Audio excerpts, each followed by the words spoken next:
Hi hello friends, welcome back to road side Ambanis. எல்லா தமிழக வெற்றி கழக தோழர்களுக்கும் பொதுமக்களாகிய அனைவருக்கும் வணக்கத்தை தெரிவிச்சுக்கிறேன். நம்ம நியூஸ் சேனலில், சோஷியல் மீடியா எல்லா இடத்துலையும் இப்போ நீங்கள் பார்த்துருப்பீங்க, நம்ம தலைவர் தளபதி அவர்களுக்கு பார்த்திங்கன்னா ஒய் பிரிவு பாதுகாப்பு கொடுத்துருக்காங்க. ஸோ இந்த நியூஸ் வெளியான உடனே பார்த்திங்கன்னா சமூக ஊடகம் மட்டும் கிடையாதுங்க, எல்லா நியூஸ் சேனல்லையும் டிபேட்டில் கூட இதை பற்றி தான் பேசுகிறாங்க. ஸோ நம்ம தோழர்களுக்கு அதை பற்றியும் சொல்லுவோம், அதை பற்றி நெகட்டிவாக நிறைய பேர் பரப்பிட்டு இருக்காங்க, பாசிட்டிவாக ஒரு சைடு பேசிகிட்டு இருக்காங்க. ஸோ என்ன இந்த ஒய் பிரிவு, இதனால் என்ன யூஸ் இருக்குது, இதெல்லாம் வந்து நிறைய கன்ஃபியூஷன்ஸ் இருக்கும். இது யாருக்கெல்லாம் கொடுத்துருக்காங்க, இதெல்லாம் நமக்கு தேவையா, இதை பற்றியும் நம்ம பேச போகிறோம். வாங்க வீடியோக்குள்ளே போகலாம்.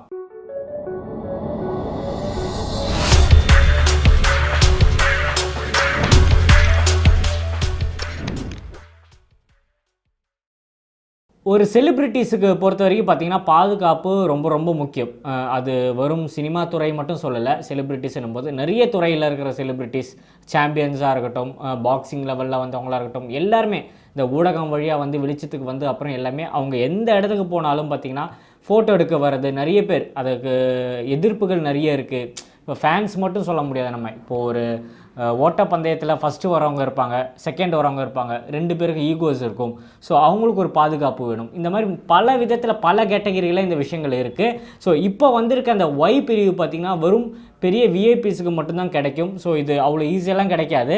நிறைய பேர் இப்போது கேட்குறாங்க, விஜய் அவர்களுக்கு எதுக்கு பாதுகாப்பு, ஏன் அவர் மக்களை தொட மாட்டாரா, மக்கள்கிட்ட போய் பேச மாட்டாரா, எதுக்கு அவருக்கு பாதுகாப்பு வேணும்னு சொல்லி நிறைய ரூமர்ஸ் பார்த்திங்கன்னா ஆன்லைனில் பரப்பிட்டு இருக்காங்க. அவங்களுக்காக ஒரு பதில் சொல்ல விரும்புகிறேன் நான். ஸோ எங்கள் தலைவர் பார்த்திங்கன்னா பல வருஷமாக பாதுகாப்பு இல்லாமல் தான் இருந்தார். இப்போ தான் சமீப காலமாக பார்த்திங்கன்னா பவுன்சர்ஸ் எல்லாம் வச்சு போகிறார். அது ரீசன் என்னென்னா, அவர் மக்களை தொடாமல் இருக்கிறது இல்லை, நம்மளை பார்க்குறதுக்கு நிறைய பேர் வராங்க, அவங்க கீழே விழக்கூடாது. இப்போ கேமராமேன்லாம் பார்த்திங்கன்னா லேட்டஸ்ட்டாக பனையூரில் அவர் வரும்போது பேக்கில் அப்படியே வீடியோ எடுத்துகிட்டே வரும்போது கீழே விழுந்துட்டார், உடனே வந்து தூக்கி விட்டார். அதே மாதிரி ஓட்டு போட வரும்போதெல்லாம் நீங்கள் பார்த்துருப்பீங்க, தலைவர் வரும்போது சைக்கிளில் வரும்போதெல்லாம் பார்த்திங்கன்னா நிறைய பேர் பின்னாடி வந்து அவர் தொட முயற்சி பண்ணது, அவரை பார்க்கணுன்ற ஆசை, அவரை கட்டி பிடிக்கணும்னு ஆசை, அவர் கூட செல்ஃபி எடுக்கணும்னு ஆசை. இந்த மாதிரி நிறைய பேர் பல கனவோடு வருவாங்க. அவர் காரில் போவார், டயர்கிட்ட வந்து நின்று டோரை இப்படி தட்டுவாங்க. இந்த மாதிரி பல விஷயங்கள்லாம் இருக்கும்போது அது நம்ம தோழர்களுக்கும் ஆபத்து, அதனால நிறைய ஜனங்களுக்கும் ஆபத்து. இப்போ பரந்தூர் வரும்போதே பார்த்திங்கன்னா நிறைய மக்கள் அவரை சந்திக்க வந்திருந்தாங்க. ஸோ அதில் யாருக்காவது ஒரு பிரச்சனை ஆயிடுச்சுன்னா, இப்போ மாநாட்டில் கூட நீங்கள் பார்த்துருப்பீங்க, அவ்வளோ கூட்டங்கள், நெரிசல்கள், அவரால் ஃப்ரீயாக வந்து போகிறதுக்கு. ஸோ ஒரு முக்கியமான செலிபிரிட்டிஸ் இவருக்கு மட்டும் கிடையாதுங்க, எல்லாருக்குமே. அரசியல் துறையிலே பார்த்திங்கன்னா கருணாநிதி அவர்களுக்கு இந்த மாதிரி ஒரு பிரிவு கொடுத்துருந்தாங்க. ஏன் ஸ்டாலின் அவர்களுக்கு இருக்குது, ஏன் ஆளுங்கட்சிக்கு மட்டும்தான் இருக்கணுமா, நமக்கெல்லாம் இருக்கக்கூடாதா? ஸோ எல்லாருமே ஒரு கேள்வி எழுப்புறாங்க, எதுக்கு இவருக்கு இந்த விஷயம். இப்போ இதெல்லாம் பார்த்திங்கன்னா உளவுத்துறை பார்த்துட்ருக்காங்க. நம்ம தமிழகத்தில் மட்டும் இல்லைங்க, சென்ட்ரல்லேருந்து கூட உளவுத்துறை இருக்குது. அவங்க இது எல்லாத்தையும் நோட் பண்ணுறாங்க, யார் யாருக்கு என்னென்ன கொடுக்கணும், யாருக்கு என்ன கொடுத்தா கரெக்டாக இருக்குது, அவங்களுக்குள்ளே என்ன பேசிக்கிறாங்க, யாருக்கு என்ன ஆபத்து இருக்குன்றதெல்லாம் அவங்க ஃபுல்லாக நோட் பண்ணிகிட்ருக்காங்க போல இருக்குது. ஸோ அவங்க சைட்லேருந்து தான் பார்த்திங்கன்னா, சென்ட்ரல் சைட்லேருந்து தான் பார்த்திங்கன்னா இந்த ஒய் பிரிவு கொடுத்துருக்காங்க. கிட்டத்தட்ட 8 பேர் அப்பாயின்ட் பண்ணியிருக்காங்க. 8 பேரும் பார்த்திங்கன்னா ஃபுல் அண்ட் ஃபுல் விஜயவண்ணன் கூட இருப்பாங்க. ஃப்ரெண்டில் ஒரு வண்டி, 2 வண்டி கொடுப்பாங்க, போலீஸ் வேனு, ஃப்ரெண்டில் ஒன்று, பேக்கில் ஒன்று இருப்பாங்க. அது இல்லாமல் அவர் வீட்டில் ஸோ எப்போவுமே ஒரு 2 பேர் பர்சனல் கார்டாக இருப்பாங்க. அவங்க பார்த்திங்கன்னா ஷிஃப்ட் பேஸில் ஒர்க் பண்ணுவாங்க, அவங்களுக்கெல்லாம் கன் கொடுக்கப்படும். இந்த மாதிரி பார்த்திங்கன்னா பல கேட்டகரியில் கொடுத்துருக்காங்க. இன்னும் நிறைய இருக்குது, எக்ஸ்ன்னு ஒன்று இருக்குது, இசட்னு ஒன்று இருக்குது, இசட் ப்ளஸ்ன்னு ஒன்று இருக்குது. இந்த மாதிரி பல கேட்டகரியில் பல விஷயங்கள் இருக்குது. இது அம்பானி இருக்கார்ல, அம்பானி அவர்களுக்கும் பார்த்திங்கன்னா இந்த மாதிரி கொடுத்துருக்காங்க. அவர் பார்த்திங்கன்னா அரசியல்வாதியெல்லாம் கிடையாது, ஸோ ஒரு பிஸ்னஸ்மேன், அவருக்கு கொடுத்துருக்காங்க. இந்த மாதிரி முக்கிய புள்ளிகள் தமிழகத்தில் மட்டும் இல்லைங்க, வேர்ல்டில் யார் யார் முக்கியமான ஆளுங்க இருக்காங்களோ அவங்களுக்கெல்லாம் செக்யூரிட்டி கார்டு கொடுக்குறது கவர்மெண்ட்டோட வேலை தான். அது வந்து இதில் வந்து அரசியலெல்லாம் எனக்கு பார்க்க தெரியல. ஸோ அவரோட பாதுகாப்புக்கு கொடுத்துருக்காங்கன்னு தான் பேச முடியும். இருந்தாலும் வெளி பக்கமாக பார்க்கும்போது பிஜேபி ஒரு வேளை வேவு பார்க்குறதுக்கு கூட அனுப்பலாம். ஸோ இது என்ன கேட்டகரின்றது நமக்கு இதை பற்றி ஃபுல்லாக தெரியாமல் அதை பற்றி பேச முடியாது. ஸோ இது ஆன்லைனில் வந்தோடனே என்னடா தலைவர் தளபதி அவர்களுக்கு பாதுகாப்பு கொடுக்குறாங்களா அப்படின்னு நிறைய பேருக்கு வயிறு எரிய ஆரம்பிச்சிச்சு. இத்தனை வருஷமாக நாங்கள் இருக்கோம், எங்களுக்கெல்லாம் பெரிய பாதுகாப்பு இல்லை. இனிமேல் அவர் வரும்போது 2 ஜீப்பு வரும், சுற்றி போலீஸ்காரங்க இருப்பாங்க, கன்று இருக்கும், என்னடா அந்த மாதிரி லெவலில் எல்லாம் யோசிக்க ஆரம்பிச்சிட்டாங்க. ஸோ இது சாதாரணமான விஷயம் கிடையாது. எங்கள் சார் எங்கள் தளபதி பார்த்திங்கன்னா ஏர்போர்ட் போகும்போதே பார்த்திங்கன்னா அவ்வளோ பேர் குவிவாங்க.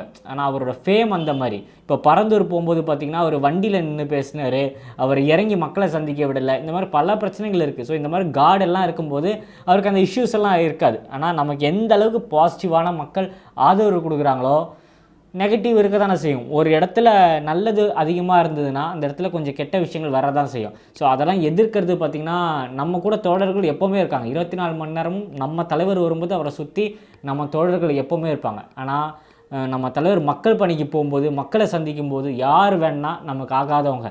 இப்போல்லாம் உங்களுக்கு தெரியும், ஆளுங்கட்சி நினச்சா என்ன வேணால் பண்ணலாம், அவங்க நினச்சா என்ன விஷயங்கள் வேணால் பண்ணலாம். ஸோ இதுலேருந்தெல்லாம் நம்ம வெளியே தப்பிக்கணும்னா நம்மளுக்கு ஒரு பாதுகாப்பு கண்டிப்பாக தேவை தான். ஸோ அதனால தான் இந்த பிரிவு கொடுத்துருக்காங்க. ஸோ இதை நியூஸில் பார்த்தீங்கன்னா, ஆனால் இது இப்போ நிறைய பேரை கொடுத்துருக்காங்க. நான் இதை பற்றி விசாரிக்கும் போது இது ஏன் விஜய் அவர்களுக்கு கொடுத்த உடனே மட்டும் இது இவ்வளோ பெரிய நியூஸ் ஆச்சுன்னு எங்களுக்கு தெரியல நண்பா. இது எல்லாருக்குமே கொடுத்துருக்காங்க. கருணாநிதியிலேருந்து எல்லாருமே. இது முன்னாடி வாஜ்பாய் அவர்களை கொண்டு வந்த விஷயம். முன்னாடி பார்த்திங்கன்னா பவுன்சர்ஸாக இருந்தாங்க, எல்லாருமே பவுன்சர்ஸாக வந்தாங்க. அது கொஞ்சம் அப்டேட் பண்ணி இப்போ பார்த்திங்கன்னா கார்டு மாதிரி வந்திருக்காங்க.